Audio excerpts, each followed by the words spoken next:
I'm the head of this household. My decisions are final. If you refuse to follow my rules, divorce is the only option. Even though my husband was having an affair, he still tried to exert control over me. Why should I continue to follow his demands?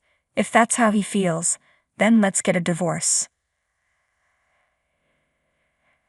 Transferred all our loans into his name, so he would understand the extent of my contribution to our life together. My name is Belle. At 36 years old, I work as a systems engineer. I've been married to Derek for 6 years. We met through work when my company subcontracted tasks to his firm. During my temporary assignment at his company, Derek was always kind and supportive.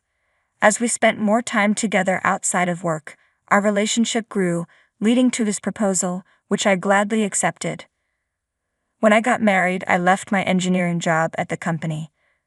The role was incredibly demanding, both physically and mentally, and the pay wasn't great. I worried that continuing in such a stressful job would leave me with little time for my husband, which could strain our relationship.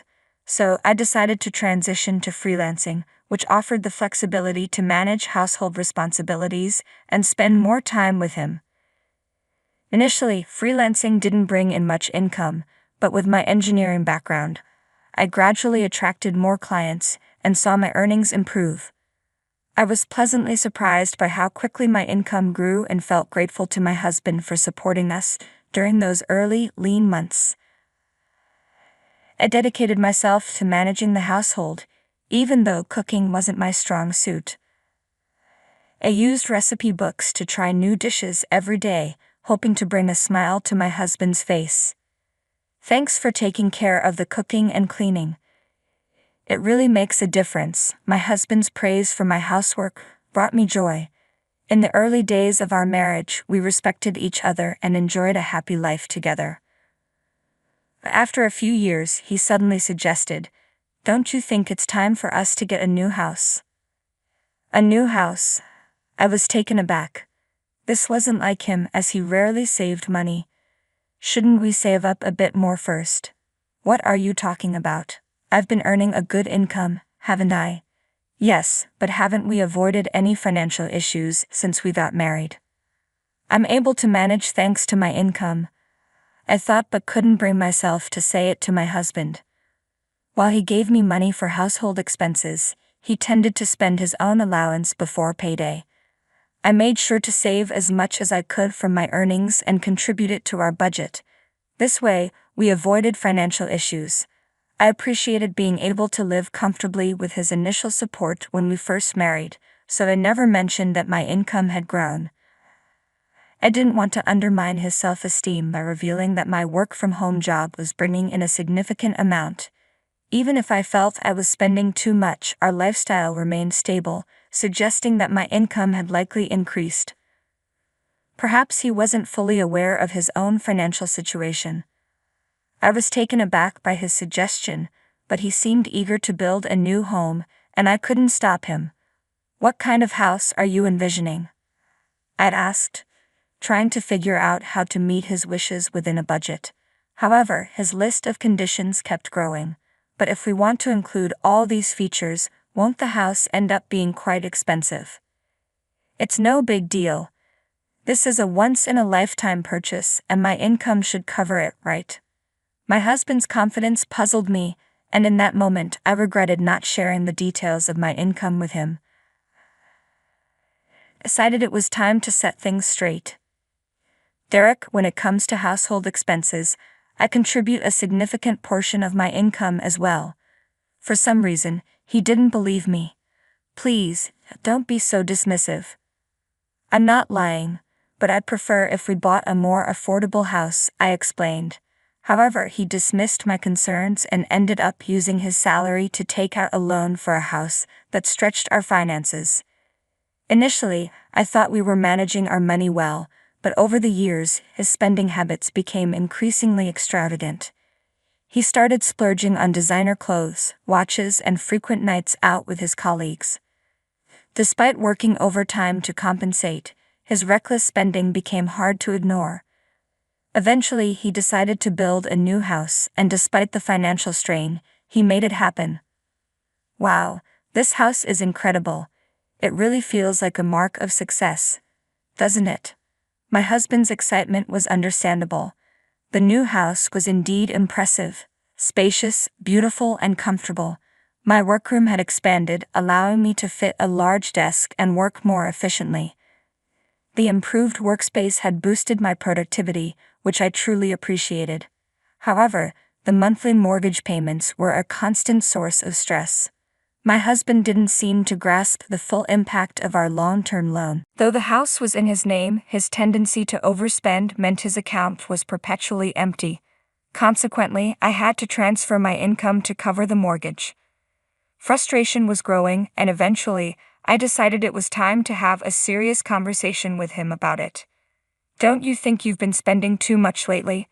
We need to consider things like the mortgage for the house, I said, hoping to address our financial concerns. My husband frowned and responded defensively, "What are you talking about? We've been managing fine since we bought the house. If we were in trouble, it would be obvious. You're just fixating on minor details. And maybe if you managed your own money better, you wouldn't be so stressed." That's not my issue. Wait a minute. I'm always thinking about how to cut costs on daily expenses, he added, trying to deflect. I'm using the money you give me along with my earnings to cover the mortgage and other expenses, so please stop talking to me like that. What's going on with you? Also, don't act like you're doing a lot when your contributions aren't substantial. The one who earns the most isn't necessarily the greatest. I'm the one managing our finances, so I'm the one making things work. Please keep your opinions to yourself. My husband's dismissive response left me stunned. He had been kind and considerate when we first married, but things had changed drastically. Our relationship had become strained, we barely spoke and sometimes didn't even greet each other. He was working more overtime than ever, often coming home late at night. I wondered if it was worth continuing our marriage in this state. We were merely cohabiting without meaningful communication. If things stayed this way, divorce might be the better option. However, I wanted to reconcile if possible. After much thought, I decided to take the first step and reach out to him. My resolve was instantly shattered by an unexpected discovery. While I was out in town buying a birthday gift for a friend, I spotted my husband, who should have been at work, walking with a young woman I didn't recognize. They were strolling together casually, and the sight was enough to confirm my worst fears: an affair. Determined to uncover the truth, I hired a private investigator. 3 weeks later, I visited the detective agency to hear the results. The investigation confirmed my suspicions. My husband was indeed having an affair. The woman was a colleague of his, and their relationship had been ongoing for about 2 years. I finally understood why my husband had been spending recklessly and coming home late due to overtime over the past 2 years. He was having an affair.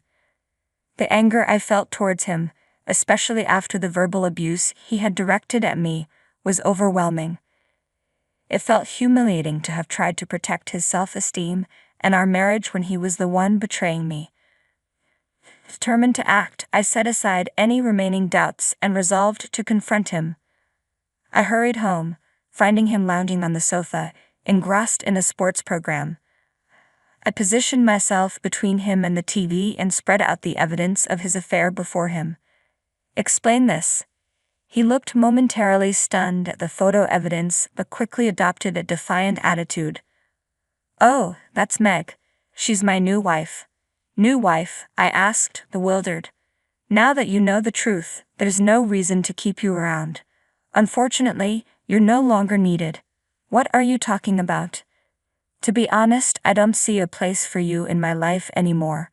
But Meg doesn't want to handle the household chores, so you can stay and take care of that for her." "What? Are you out of your mind?" "I would never agree to that." My husband's face flushed with anger.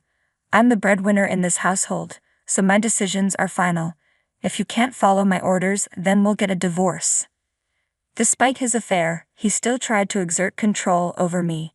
Why should I have to listen to him? Fine, let's get a divorce. Huh. First of all, you had an affair, so we can't continue our marriage. Let's just get a divorce. My husband was taken aback but eventually agreed. All right, but don't come to me later with any regrets. I want a divorce, but you'll need to help me transfer the names on the utility bills and the car loans we just took out. I quickly shifted all the loans into his name and finalized the divorce. He probably thought it was over, but for me, it was just the beginning. You should understand how much I supported your lifestyle. The day after the divorce was finalized, I was comfortably settled into my new apartment when I started receiving numerous calls from my ex-husband. Since he hadn't paid any compensation yet, I hadn't blocked his number. When I answered, he sounded flustered and insisted we meet. I reluctantly agreed to a cafe meeting, only to find that he brought his mistress along. Wow, you two look quite cozy together. What's going on? Why didn't you tell me about this? Every month, I'm seeing significant deductions for loans.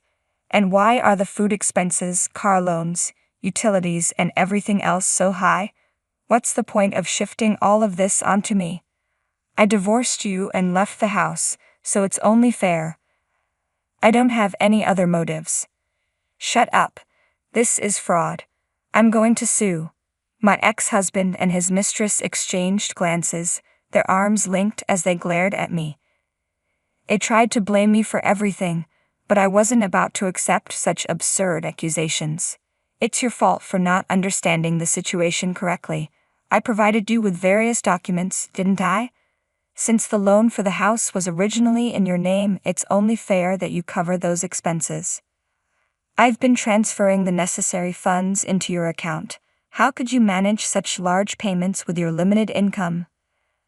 As an ex-husband who clearly struggles with comprehension, I've explained this before. I work as a freelance engineer, and my annual income is currently around $200,000. Does that clarify things for you? My ex-husband was taken aback to learn that I was earning significantly more than he was. But his surprise was irrelevant at this point. What mattered now was that I had yet to claim my rightful compensation, and I intended to pursue it through a lawyer. Are you trying to extort money from us? I'm simply exercising my legal rights. I'll also be filing claims against your mistress. But as a result, I received compensation from both of them for the emotional distress they had caused me. The woman my ex-husband was involved with was devastated to find out he hadn't been using his own money to cover the loan. The next day, she vanished from his life. Their affair, like many others, ended when the financial support dried up. My ex-husband now leads a solitary life, struggling to manage his loan payments and make ends meet while shuttling between work and home. He's getting exactly what he deserves, but he couldn't come to terms with it and started gossiping about his affair at the office. His mistress accused him of abuse, leading to a messy public dispute. As a result, both their reputations were tarnished and no one took their claims seriously. His financial difficulties only deepened and his work performance suffered due to the stress of his mounting debts. Ultimately, he faced a demotion and a pay cut. It's a consequence of his own making, and honestly, he brought it on himself. Initially, moving into my new high-rise apartment made me nervous, but now I've settled in and am able to fully enjoy my life here. While I'm not currently interested in marriage or romance, that doesn't mean I want to be alone forever. If I do meet someone in the future, I hope we can build a supportive and mutually fulfilling relationship, drawing on the lessons I've learned from my past experiences. For now, I'm focused on working hard and making the most of this time for myself.